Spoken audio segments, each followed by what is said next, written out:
Assalamualaikum warahmatullahi wabarakatuh. Bismillah walhamdulillah wassalatu wassalamu ala rasulillah wa ala alihi wa sahbihi wa mawalah. Ahiba'il kiram, usikum jami'a wa nafsi bi taqwallah wa bi ta'ati rasulillahi sallallahu alaihi wasallam. Fa nas'alallah subhanahu wa ta'ala ayyahdiyana ila siratihil mustaqim wa yaj'alana minal muttaqin wa yudkhilana jannatahu jannatan na'im, amin ya rabbal alamin. Segala puji kita panjatkan bagi Allah Jalla Jalaluh. Saya bersyukur sekali kepada Allah, sangat berbahagia pada hari ini akhirnya saya sekeluarga bisa kembali pulang ke rumah. Alhamdulillahirabbil alamin. Dan saya juga mengucapkan terima kasih secara khusus kepada pengurus Dewan Pimpinan Luar Negeri Front Pembela Islam Saudi Arabia. Beberapa pengurusnya ikut dengan saya pada hari ini. Mereka ikut mengawal dari Mekah, Jeddah sampai ke tempat ini. Di antara yang ikut ada Ustadz Abdul Hakim selaku sekretaris dari FPI Saudi. Kemudian ada juga Ustadz Son Haji, Ustadz Jazuli, Ustadz Ihsan. Kemudian juga ada Habib Abdullah Maulad Dawilah. Ditambah lagi Habib Abu Bakar Mugebel. Jumlah semua kami berangkat dari sana ada 18 orang. Alhamdulillah semua dimudahkan. Kita doakan mereka-mereka yang telah dengan setia menemani kita, membantu kita sehingga semua urusan menjadi lancar. Jazahumullahu khairal jaza. Nah, baiklah ya ikhwan. Yang pertama ingin saya sampaikan di sini, saya sekeluarga selama tinggal di kota suci Makkah tidak ada kesulitan apapun. Jadi kita tidak ada kesulitan, kita tidak ada kesusahan. Walaupun ada pihak lain yang mencoba untuk membuat saya sulit, membuat saya susah, tapi alhamdulillah tidak pernah berhasil.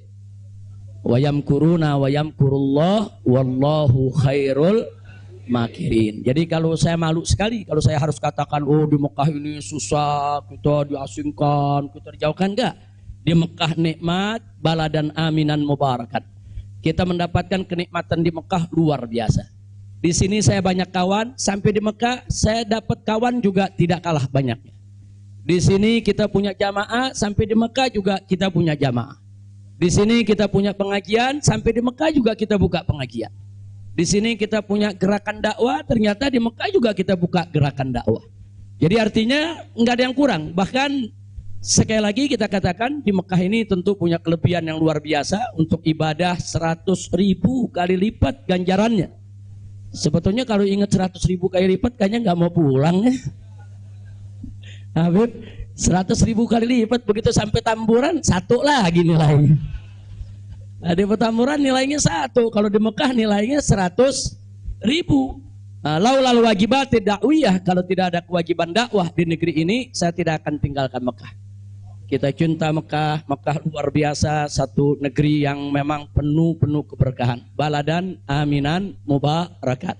Jadi sekali lagi selama kita di Mekah, alhamdulillah. Kalaupun ada sedikit tantangan-tantangan, sedikit kesulitan-kesulitan, tapi semua itu bisa atasi dengan mudah ya ikhwan.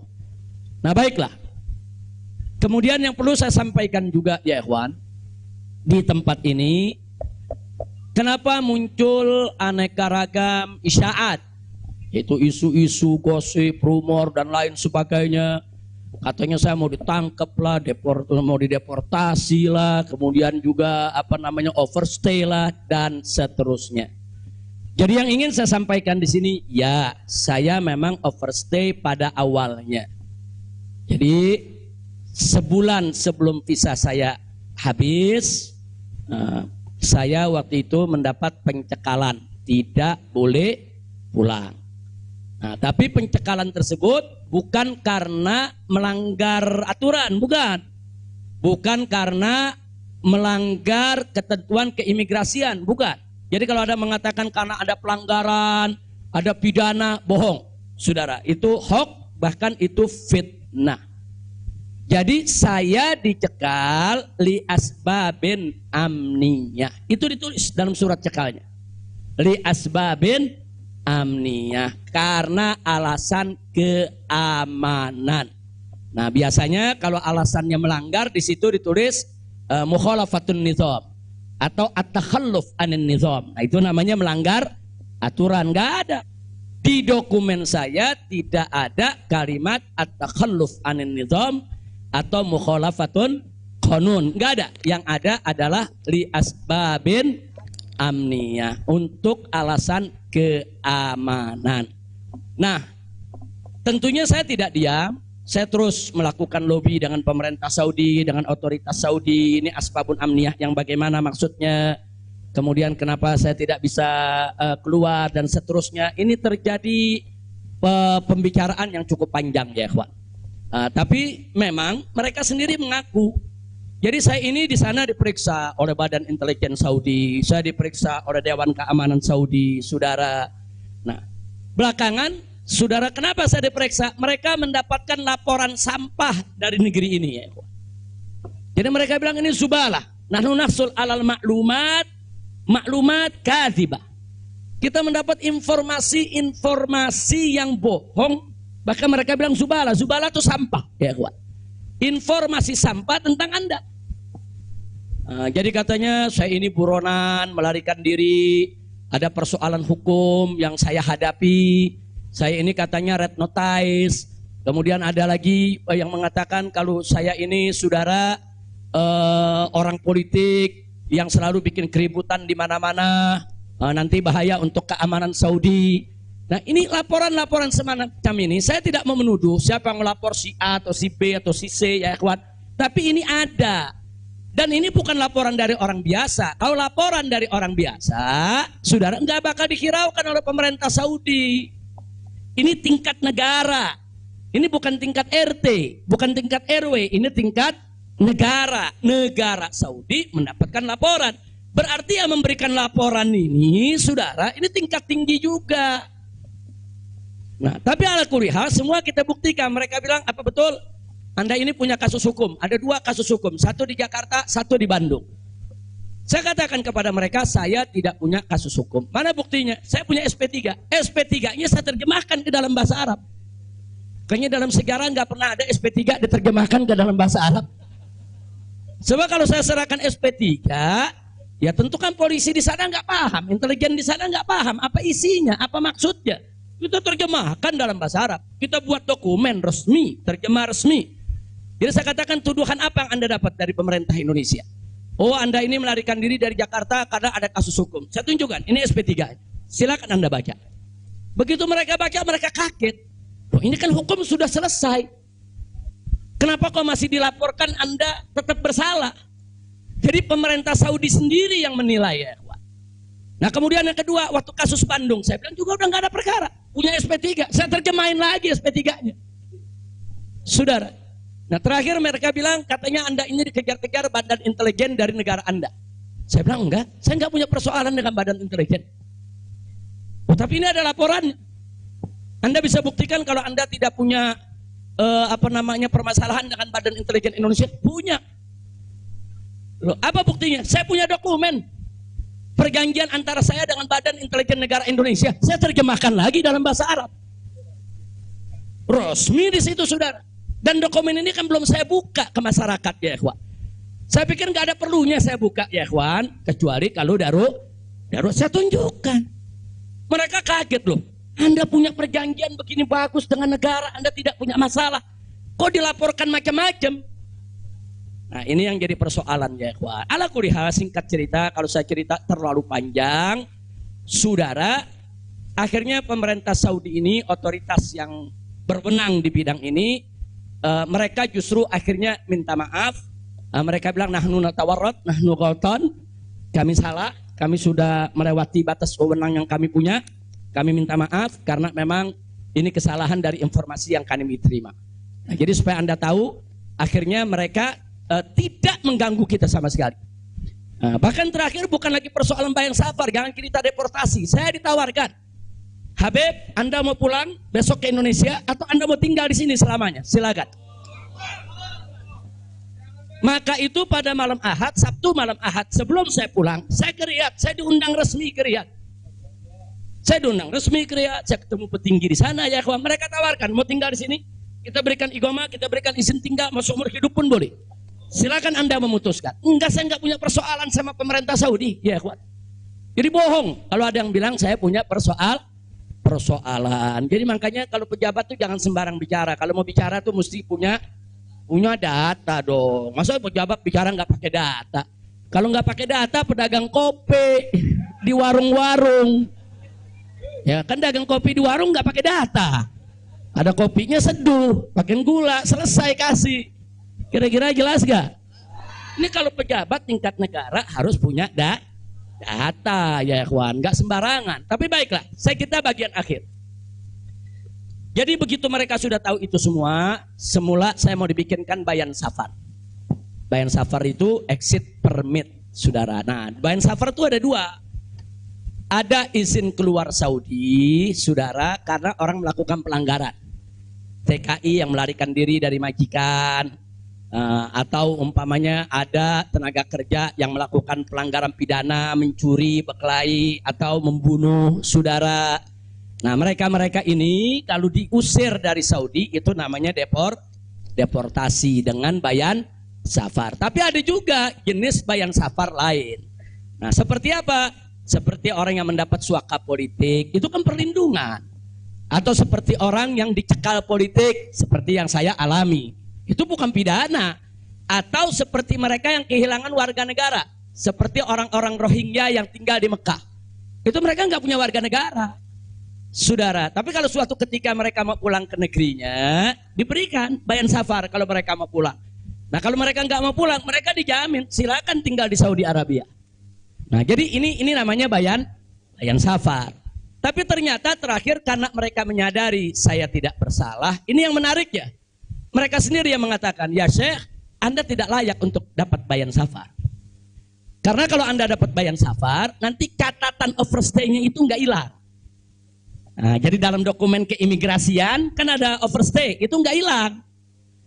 Nah, walaupun Anda tidak dicegah, tapi catatan itu kan jadi buruk. Anda nggak pantas untuk mendapat catatan buruk karena Anda tidak bersalah. Jadi saya tanya, lalu apa mau diberikan? Jadi dibatalkan itu bayan safar. Lalu apa mau diberikan? Kami perpanjang visa Anda. Jadi selama 2 tahun lebih, 3 tahun setengah itu ya kawan, seolah-olah saya punya visa umurnya 3 tahun setengah. Tidak ada overstay ya kawan. Nah, cuman pada saat mereka tanya, mau diperpanjangnya sampai kapan ya Syekh? Dia tanya, saya mau sebulan, mau 2 bulan lagi. Saya katakan enggak, saya mau pulang tanggal 9 insya Allah.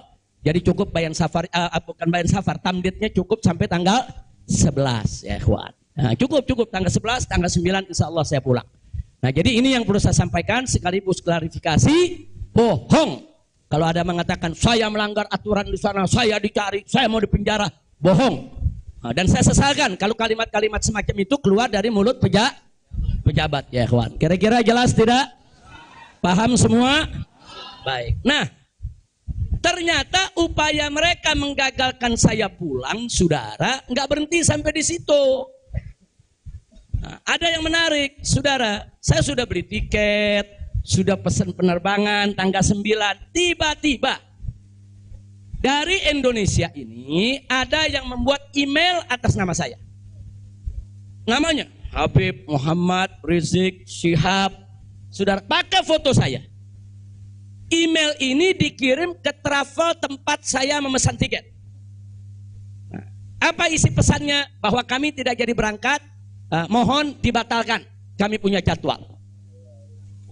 Jadi ada upaya begitu. Ini bukan, jadi ada yang bilang, ini kan cuman pura-pura jadi korban, ini pura-pura playing victim. Enggak, memang benar mau dibatalkan ya kawan. Tapi ala kulihal travelnya telepon langsung ke kita, apa betul Anda ingin membatalkan? Kita bilang enggak, ini ada email dari nama Anda. Saya katakan itu email palsu. Nah, ala kulihal tidak dibatalkan. Tapi nggak puas sampai di situ, ya ikhwan. Malam Ahad kemarin, malam Ahad yang lalu, pada saat saya ke Riyadh, ada gerakan lagi. Mereka membuat email atas nama travel. Travel tempat saya beli tiket. Nah, travel ini kan ngambil tiketnya ke bagian marketing. Saudi ya ikhwan. Ternyata kursi Saudi itu sudah diborong oleh marketing di Turki, di Istanbul. Jadi dibuatlah email atas nama travel, dikirim ke Istanbul. Minta supaya jadwal saya, istri dan 2 putri saya dibatalkan. Dan dibatalkan. Nah, jadi malam-malam Ahad itu sudah batal. Saya punya jadwal ya ikhwan. Tapi saya katakan kepada teman-teman pengurus FPI di Mekah, jangan diumumkan. Diam, kalau diumumkan ini nanti, kalau ini diumumkan ya ikhwan, padahal kita kan masih punya peluang untuk melawan itu. Kita masih punya peluang. Untuk memperbaharui, kita masih punya peluang untuk beli tiket lain. Maka itu kita diam, tidak kita umumkan. Kalau yang pertama kita umumkan, pembatalan yang pertama itu kita umumkan. Yang kedua tidak kita umumkan. Nah, tujuan saya kedua untuk tidak diumumkan apa? Supaya musuh-musuh, penjahat-penjahat, bajingan-bajingan yang membuat itu sudah merasa menang ya ikhwan. Dia kan merasa menang, ketawa-ketawa. Udah batal lo. Besok kalau lo ke airport, begitu masuk ke counter, nama sudah tidak ada. Biarin aja dia senang ya kawan. Gak apa-apa, biar dia senang. Jadi sengaja kita biarkan. Nah kemudian kita hubungi travel yang ada, kita minta untuk ganti kode booking. Nah ada tambahan biaya, kita tambah biayanya. Tetap kita minta tanggal itu untuk kita dapat kursi. Dan kita dapat. Kita diam ya kawan. Kita nggak umumkan kalau kita punya tiket baru. Nah ini kita tidak umumkan. Lancar semua. Tapi ternyata jebol juga informasi ke mereka kalau saya punya tiket baru ya kawan. Lalu apa yang terjadi? Pesawat berangkat jam 7. Dari jam 11 siang saya sudah kirim orang untuk check-in. Jam 2 kita sudah full semua, kita sudah dapat check-in. Barang sudah masuk. Tiba-tiba jam 4 sore di airport dapat panggilan, saya punya putri yang satu tiketnya batal.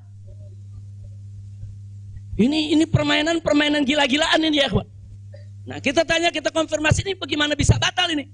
Ya alasannya katanya ada ATM palsu lah, ada orang mengaku bahwa ATM-nya dipakai lah, duitnya dicuri lah, dan lain sebagainya. Tapi tujuan dia, kalau saya punya putri itu batal, saya nggak bisa berangkat. Kenapa? Karena saya kafilnya. Nah peraturan di Saudi nggak boleh kafil keluar. Saya ini kafilnya kalau anaknya tidak keluar. Kalau anak istri keluar, saya tidak keluar masih boleh.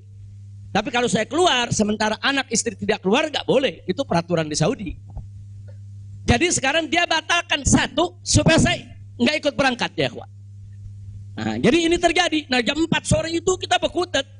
Tapi alhamdulillah, saudara, otoritas Saudi bantu kita. Mereka juga terkaget-kaget. Oh, ini ada apa ini, kok pembatalan bisa begini? Mereka nggak pernah alami ini semua ya kawan. Nah akhirnya jam 5 sore semua bisa teratasi. Jam 6 sore kita sudah masuk ke ruang tunggu dan jam 7 kita sudah bisa berangkat. Alhamdulillah. Nah di sini yang saya ingin sampaikan ya kawan, kalau Allah sudah menentukan kita pulang, mau kekuatan apapun yang mencoba untuk menghalangi tidak akan pernah mampu untuk melawan kehendak Allah. Alhamdulillah. Dan Nabi sudah mengingatkan kita saudara. Sudah mengingatkan kita dari jauh-jauh hari, hatta manusia dan jin ini bersatu untuk memberikan manfaat kepada engkau, tidak akan pernah bisa kecuali manfaat yang sudah ditetapkan oleh Allah. Begitu juga saudara, manusia dan jin rame-rame bersatu untuk mencelakakanmu. Saudara, tidak akan pernah kamu bisa celaka kecuali sesuatu yang sudah ditetapkan oleh Allah. Maka itu saya mengajak semua di sini belajar dari ini semua. Saudara, dekatkan diri kepada Allah, tingkatkan tawakal kita, jangan takut dengan orang-orang yang ingin berbuat jahat kepada kita semua. Enggak usah khawatir. Wa yamkuruna wa yamkurullah wallahu khairul. Makin tancapkan dalam diri kita la haula wala quwwata illa billahil aliyil azim. Tancapkan itu ya kawan. Jangan pernah takut. Nah, buktinya akhirnya kita bisa pulang. Alhamdulillah. Hada min fadli rabbi liyabluwani ashkur am akfur ya ikhwan. Dan memang kemarin itu pada saat saya ke imigrasi Saudi, mereka juga bingung. Karena ini bukan urusan imigrasi, tapi ini otoritas keamanan nasional Saudi. Mereka bilang nggak pernah ada orang pakai bisa ziarah orang asing, bisa hidup 3,5 tahun di Saudi tanpa denda, tanpa blacklist. Nah ini semua karunia dari Allah. Jadi tidak benar kalau kita di sana kesulitan, kesusahan. Enggak, kita di sana senang, kita di sana bahagia, bahkan sedih sekali kita tinggalkan Mekah kalau tidak ada kewajiban dakwah di sini. Sekali lagi saya katakan, saya tidak ingin meninggalkan Mekah. Di Mekah semua Allah ganti, lebih indah yang Allah ganti ya kawan. Saya di sana rezeki mengalir terus, makan, minum semua serba berkecukupan, dikit Allah tidak kurangi.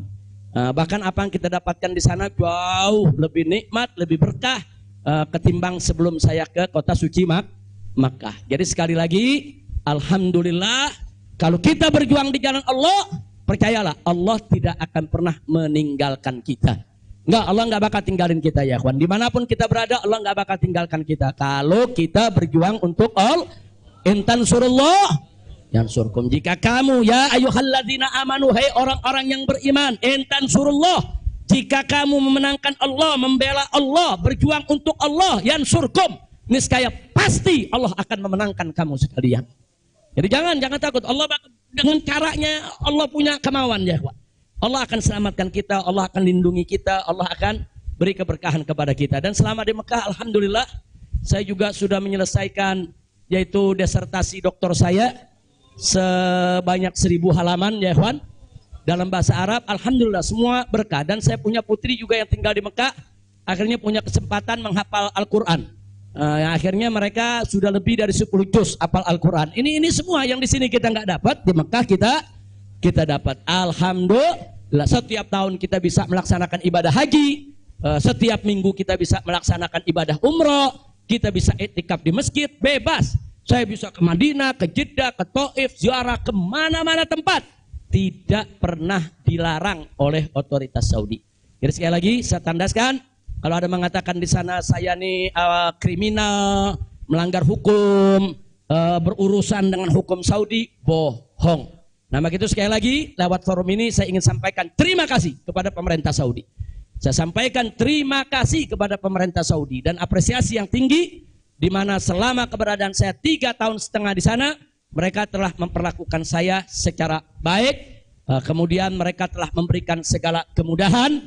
Jazahumullahu khairal jaza. Ya kita yang baik kita apresiasi, yang tidak baik kita kritisi. Nah jadi kalau ada mengatakan Habib kok terima kasihnya sama pemerintah Saudi aja, pemerintah Indonesia bagaimana? Ya baik dulu dong. Kalau baik nanti kita terima kasih. Kira-kira betul gak? Betul gak? Kalau pemerintah baik wajib gak terima kasih? Wajib kita apresiasi. Kok Habib belum terima kasih? Ya belum baik. Tunggu baik dulu. Kalau baik kita terima kasih. Kayak kemarin Pak Mahfud mengumumkan yang mau jemput silakan. Nah baik gak tuh? Kita terima kasih. Terima kasih Pak Mahfud. Umat akhirnya diizinkan untuk menjemput. Alhamdulillah. Tapi pada saat Pak Mahfud bilang Habib Rizik ini deportasi kriminal, itu baik apa? Enggak terima kasih.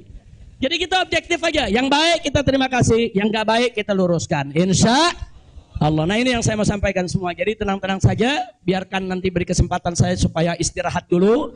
Ya ikhwan, insya Allah nanti kita dakwah lagi, kita keliling lagi, bikin pengajian lagi. Mudah-mudahan Allah subhanahu wa ta'ala memudahkan segala urusan kita. Jadi di sini saya mau tandaskan sebelum saya akhiri, sekali lagi kita yang ada di sini, habaib ulama, sekali lagi kita bukan musuh pemerintah, kita bukan musuh negara, kita bukan musuh tentara, kita bukan musuh polisi, kita musuh kezaliman, kita musuh kecurangan, kita musuh kemunafikan, kita musuh segala kejahatan. Betul? Betul? Nggak ada kompromi saudara. Melawan kezaliman, kemunafikan, kejahatan, tidak ada kompromi.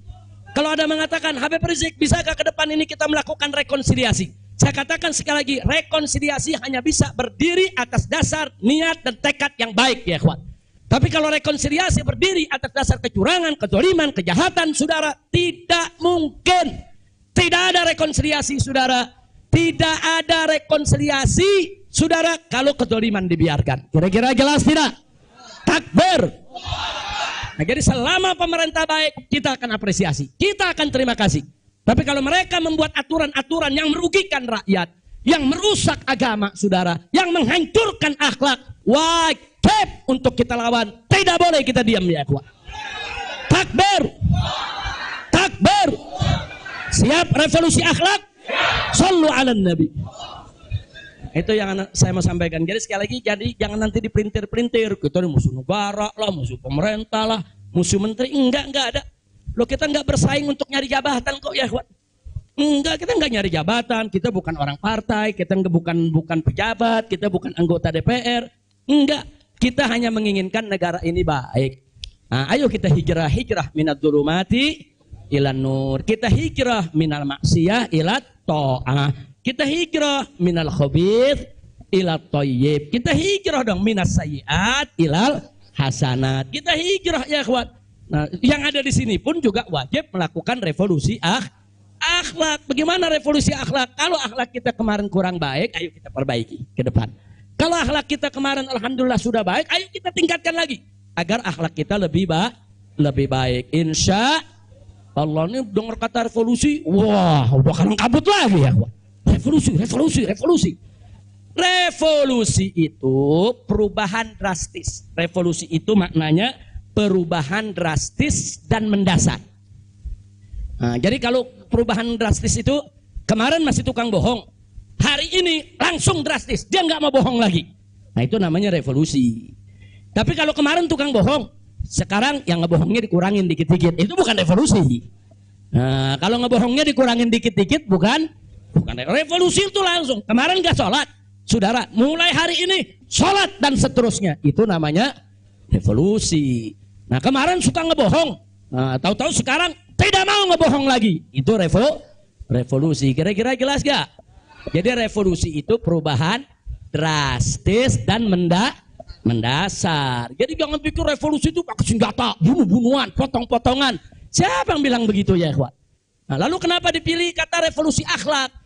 Kenapa bukan revolusi moral, revolusi budi pekerti, revolusi mental? Saudara, karena kata akhlak itulah yang dipakai oleh Nabi kita Muhammad Sallallahu Alaihi Wasallam. Nggak ada kata yang lebih baik kita pilih kecuali kata yang digunakan oleh Nabi Muhammad Sallallahu Alaihi Wasallam. Kalau kita mau tahu siapa itu bapak revolusi akhlak di dunia, ya Nabi kita.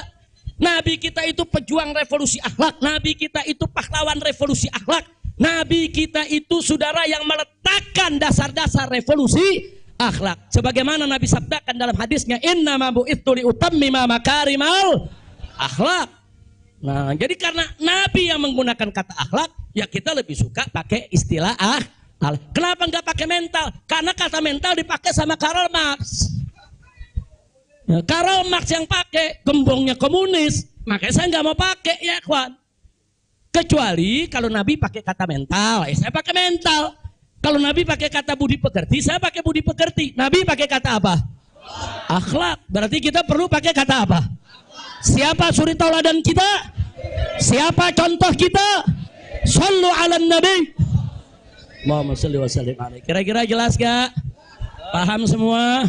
Alhamdulillah. Saya pikir itu yang bisa saya sampaikan. Terima kasih banyak. Jangan semua diborong di sini. Nah, kan kita masih mau ceramah di mana-mana, insya. Tuh, Bandung udah main pesen aja, Beb, di Bandung, Beb. Nah, insya Allah nanti kita ke Bandung, kita ke Madura, kita ke Lombok, kita ke Aceh, kita ke Pontianak. Kita akan keliling semua untuk terus melanjutkan dakwah. Ustadz Maher, Medan, sallu ala nabi. Alhamdulillah ada Ustadz Maher di belakang. Ustadz Maher mestinya duduk di depan, Ustadz. Ta'al. Lampung, insya Allah. Palembang, insya Allah. Nah, ini Habib Hamid bilang jangan jauh-jauh dulu, Pondok Rangon, Jakarta. Al-Jiran Ahad katanya. Oke, insya Allah kita lihat, mudah-mudahan saya sehat walafiat.